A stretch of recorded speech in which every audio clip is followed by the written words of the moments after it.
Welcome to Authors on the Air, everyone. I'm Pam Stack, your host. I'm also your book junkie and cat wrangler.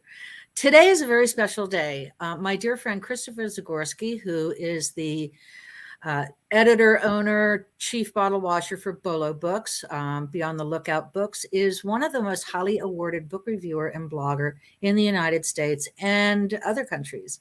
With us today is Benjamin Stevenson, who has written what Kristopher and I are sure will be an award-winning book called Everyone in My Family Has Killed Someone, and we love it. But because my friend Kristopher was first talking about this book, I'm going to step away and let Kristopher interview Benjamin. Welcome, Benjamin. Thanks for having me. And well, thanks for the kind words. Okay, here we go. Thanks for joining us, Benjamin. I guess we should start out with you giving your elevator pitch for the book, which I'm not even sure how you actually can do because this book is so complex. But let's go ahead and see what you got. Yeah, sure. So basically, Everyone in My Family Has Killed Someone is about the Cunningham family who get together at a snow resort for a family reunion. And there's all sorts of attitudes at play. A lot of them don't like each other. Lines have been drawn in the sand on family loyalty, and so they're at each other's throats. But when a body turns up in the snow, who has seemingly died in a fire, but yet is found in a field of unmelted snow, they realize a serial killer has started to pick them off one by one. The problem is that everyone in the Cunningham family has already killed someone. So the question is, in a family of killers, which one is the murderer? That pretty much sells it right there. I was interested very early in the book. You to steal a term from the theater world, you break the fourth wall and you're actually addressing the reader directly, or Ernie is. And I was wondering how that concept came to you, and was that a different thing for you to experience with your other writings? Yeah, so the concept came to me, basically all the ideas in this book, everything that you think might be a little crazy, came to me because I was writing this book during March 2020 when the entire world shut down. And I just thought, nobody knows what publishing is going to look like. Nobody knows. I didn't know if I'd still have a writing job, So basically every idea that came into my head, I said yes to, because I was like, I want to treat this as if I might not do another. And so I just said yes to every crazy idea that came in. And the fourth wall breaking, the directness of the narrator to the reader, was one of those crazy ideas that I thought no one will publish this. Nobody will want it because it's more risky. It's more different than what's out there. But I was in my say yes to everything stage, so I gave it a crack.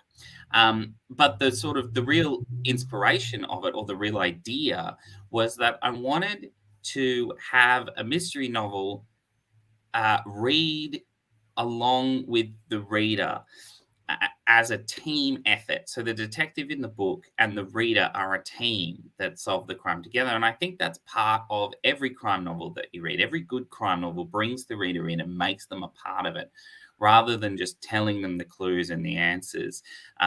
It understands that the reader is a part of the team. And so this book, I wanted to fully understand that, down to the fact that it understands that it's a physical object that's in your hands as you are reading it. And so, the narrator comments things like, there's too many pages against your left thumb. We can't reveal the killer yet. There's more to go, and stuff like that. So structurally, I'm sort of hopefully adding suspense and stuff, but that's where I wanted to go. I wanted that teamwork between the reader and the author, and the fourth wall allows you to do that directly. Yeah, it's interesting you say that. When I was reading the Hardy Boys and Nancy Drew when I was young, that was what I was doing. I was trying to solve it along with them. And then I was talking to some of my other colleagues who read these mysteries. And some people don't actually try to solve it. They're just reading along to enjoy that and then want the conclusion at the end. So it's interesting, but this pretty much forces you to help solve the mystery as you're going along. So that was a very unique way to look at it. Ern also has a really strong knowledge of the genre as a whole. I mean, he starts out by giving us Knox's commandments for mystery novels, and he just knows everything about them. Did you have that knowledge yourself, or did you have to do some research to get yourself up to speed so that you were able to present him in a way that reads completely believable, as if he's actually part of the community? Yeah, I mean, I did have to do top-up research. I mean, there's a lot of stuff that Ern sort of knows or refers to that sort of sits in that lower part of your brain. You know, it's sort of absorbed over the years, or it's the vibe and the tone of the golden age. And then to drill into the specifics, I had to do a bit of research to, I read a lot of Sherlock Holmes as a kid, and then I had to go back and reread some just to make sure that I was actually talking about what I was talking about. But I found Knox's rules once I decided that I wanted to write a fair play mystery. I actually found Knox's rules after I decided to write the book, before I'd started writing it, but while I was researching it. So certainly I didn't have everything immediately. And then I found them and I was like, wow, this needs to go in the book. Definitely. And I mean, you had me in the palm of your hands when we got to the fifth rule, Knox's fifth rule, and you're like, we're redacting this. I'm like, okay, now we're on board, because this is a real issue with those rules. So I thought that was a brilliant way of showing us that while it is a golden age feeling thing, it's also very modern. Yeah, the rules are from the time they're in and the context in which they were written, but I just didn't think it necessarily had a place in the modern translation, and so to reflect that, I thought that was the best move. Yeah, and it made me laugh out loud, and I was like, okay, now we're going to really be laughing as we go, because I was like, that's how to do it. Another interesting. That page has got me the most criticism, not because of the rules, but because in the top right-hand corner, I asked my typesetter, I was like, can we put a little, because, the rules are referred to during the book and they're in the epigraph. I said, can we put like a little dotted tab and write fold here on the top corner of the page so that people can refer back to it? And they said yes, and it's in there. And I think it's cool because you can fold the page and turn back to it. And then the amount of emails that I've got that have said, I really love the book, but how dare you encourage people to desecrate the corner of a page of a novel? But that's something Ern would do. And I mean, I thought it was brilliant too. I mean, of course, most of us love the book as an object and would never do something like that. But many people do. So, I mean, it just goes along with the everybody does a different thing. And I thought it was hilarious. Oh, thanks. Yeah, I've been surprised by how protective people have been of their books. But most people have enjoyed the idea. But yeah, that was funny. You mentioned the typesetter. I want to mention in the very first chapter, a few pages in, there's a part where Ern actually tells the reader where every murder or death in the book is going to occur, the actual page number, which I again found myself referring back to. I'm like, let me see if this is actually the case. But I have to imagine this was a nightmare for the typesetters and across the country, because it's not only one typesetter that deals with this as it's being published in various countries. Yeah, I mean, so the idea there, this was one of those yes ideas. And I just thought, you know what, I want to give it all away at the start. I want to tell you exactly when things are going to happen. And it's the old Hitchcock idea that he says that suspense is not having two people talking at a table and then a bomb explodes. It's showing the bomb under the table and then having them talk at the table. And then you wonder when the bombs are going to explode. So I really wanted to sort of milk that. But in terms of being a nightmare to my typesetters, it definitely was. But when I handed in the novel, I said to my publisher, look, there's some crazy stuff in here. I know the page numbers are going to feel annoying at first, but I believe they're that important. I will check everything. I don't want a typesetter feeling like they're burdened with getting it right. It's my job to get it right. I wrote the book. So I checked every set of pages. I moved the page numbers every time we edited. There was a very frustrating bit. Is one of them is that 3 people die on one page, but we moved one word and one of the deaths tipped over onto the next one. And so then I had to think about, well, do I rewrite this page so that it slides back, or do I rewrite the section in which he says 3 people die on one page? But yeah, no, it was a really concentrated effort between all the teams. And then, it's sold in 25 languages and I can't read German. So I have trusted the typesetters. I have put that on their shoulders in those markets. But yeah, it was just really fun, and I just wanted it to be really different. And again, like, to know that the book is an object in your hands, is a book that talks about where you're up to in it and the page numbers. And there's 3 editions of this book. They don't have different endings or anything like Clue, but there's a different ebook edition because the page numbers obviously don't translate to Kindles. And there's an audiobook edition in which Ern talks to you like you're a listener. And he says there's 5 minutes left and people will, you've got an hour until someone dies and that kind of stuff. So I think I'm probably one of the only books that has 3 separate editions that actually mention each. Can't imagine that. That's actually going to make me go and listen to the audiobook because that will be very interesting and a different experience. Because I did love the page numbers. I mean, I thought it was, first of all, it's interesting because you tell us how many deaths are going to occur. And I'm like, well, that's really interesting. But we already knew a bunch of deaths were going to occur because we know this family is known for killing people. But just actually knowing what page they were coming to, I was like, I mean, there were moments where I flipped back and I'm like, oh, a murder's coming soon. I might as well read another hour tonight before I go to bed so I can get to this other one. So that, I mean, it encourages the reader in a different way that we're not used to.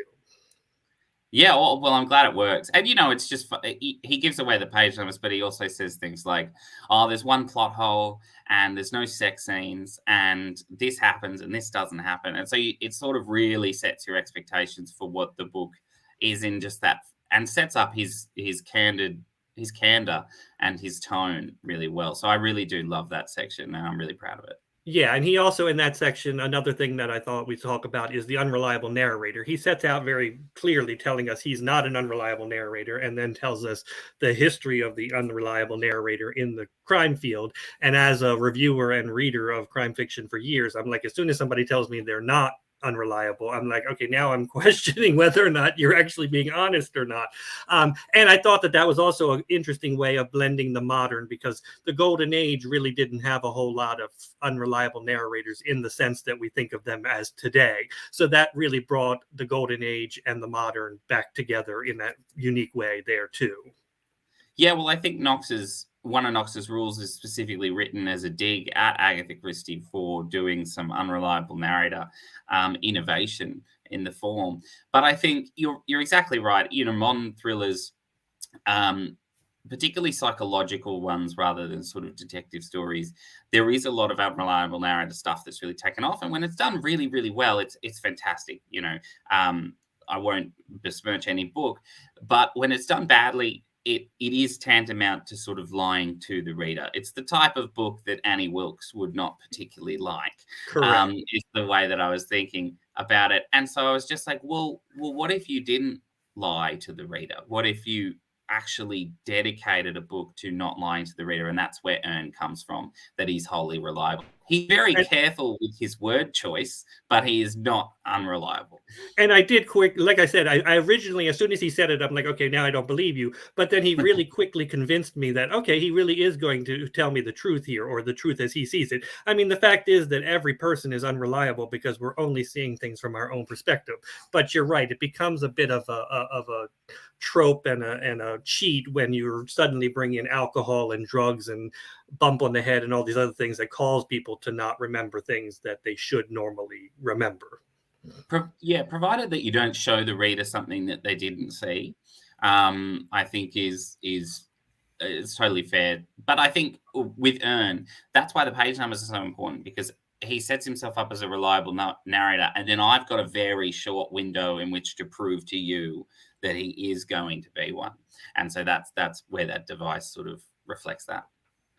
Okay, let's talk a little bit about the humor. The humor, I mean, it's a laugh out loud funny all the way through. I mean, there are just hilarious set pieces that pop up randomly throughout, and he just has a dry wit about him the whole way through. Is being funny something that comes naturally to you? It's very hard work. I say this of being a comedian for 15 years. And I didn't necessarily think the book was as funny as people have found it, which is great. I mean, I hoped it was funny. I think what was important to me was that once I got Ern's voice and realized sort of what I could do with the voice and how I could add that level of humor to a murder mystery, that that I could sort of invest in the comic nature of certain scenes. But what was important to me was that the plotting is not humorous. The plotting it's a rigid sort of mystery. So it never dips into sort of farce. Like nobody dies by slipping on a banana peel or whatever. But so Ern has this quite serious plot around him, and then he's just got this snarky tone to him, which I think is very Australian as well. I think that's a sort of a gallows humor that most Australians have. So I actually think, despite him sort of wisecracking throughout all of these deaths, I think that's how a lot of people would react to such traumatic situations, is sort of diving into those little asides or wisecracks and remarks. But yeah, it was super fun to just unleash myself in terms of what I could do comedically inside making a satisfying crime novel, like not defusing the tension too much with too many jokes. So that was careful during the edit. I'm like, I really love this joke, but it's really ruining this moment, which is really important to the actual crime and suspense part. So yeah, I'm so glad you like the humor. Excellent. I've just gotten the 2-minute warning from Pam here. So I just want to, first, before we end, I want to give you a chance to tell us where people can find you out in the internet world. Yeah, I'm best on Instagram. It's at Stevenson Experience. At Stevenson Experience. And I know that you're working on another novel. It has a very similar style title to this one. So I'm assuming it's going to follow the same sort of mold as what we've got here. Yes, I just typed the words "the end" on it just before I jumped on this Zoom, so it is coming. Some of the surviving Cunninghams will return in the next book, is what I can say. Oh wow! So actually, family is coming back too. I didn't know that. I thought it was just going to be the style, but that's exciting because it'd be nice to revisit with some of these people. Yeah, so Ern's back, and a couple of people are sort of around him, but it's a new cast of. You got to have a new cast of reprobates to kill off. Of course. And well, you killed off a lot of them, so we have no choice. All right. Well, I'm going to recommend everybody in my family has killed someone. It's at your local bookstores now. Go find Indie or wherever you buy your books. What a wonderful conversation between Kristopher and Benjamin. It's an honor to have you here. We're so impressed with this. Can you give us a hint of your title for your next book? Oh, I can tell you if you want to know. Sure. So the next one is called Everyone on This Train is a Suspect. Very good. We'll be looking forward to that for sure. Kristopher and I will be discussing that. I hope we'll see you again, and we wish you all the success. Kristopher, thank you for being such a great host today. Thanks for inviting me. I learned a lot from you. I've only been doing this 13 years, but I've learned a lot from you. Thank you so much, everybody, for being with us. You can find us on YouTube. We archive everything in SoundCloud under Authors on the Air. Take care. See ya. And thank you, Mom and Dad. Bye-bye. Bye-bye.